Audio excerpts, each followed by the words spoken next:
ఒక చేదు నిజం చెప్తాను విను.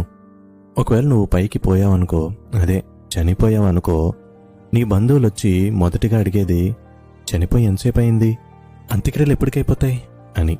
ఎందుకో తెలుసా? నువ్వు పోయావనే బాధ కన్నా ఎంత త్వరగా ఇక్కడి నుండి వెళ్ళిపోవాలా అనే ఆలోచనే ఎక్కువగా ఉంటుంది.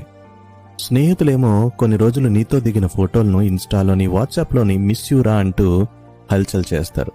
కొన్ని రోజులకి వారి రోజువారీ జీవితంలో మునిగిపోయి మళ్ళీ యథావిధిగా నవ్వుతూ నవ్విస్తూ వారి వారి రొటీన్ లైఫ్లోకి వెళ్ళిపోతారు. నువ్వు ప్రాణంగా ప్రేమించిన వాళ్ళు ఇంకొకరి ప్రేమలో ప్రయాణం సాగిస్తారు. నీ కుటుంబం అందరికన్నా ఎక్కువ బాధను చూస్తుంది, కానీ సమాజం కోసం మేం బానే ఉన్నాం అంటూ నవ్వు నటిస్తారు.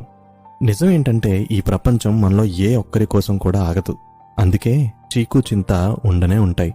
నీకోసం పోరాడు, నీకోసం బ్రతుకు, నీ గురించి నువ్వు జాగ్రత్తలు తీసుకో. ఎందుకో తెలుసా? నువ్వు పోయాక నీకోసం కన్నీళ్లు పెట్టుకున్న ఆ వ్యక్తులే ఒకరోజు అన్నీ మర్చిపోతారు. వాళ్ళు తమ జీవితాల్లో ముందుకు సాగిపోతారు. అర్థమైందా?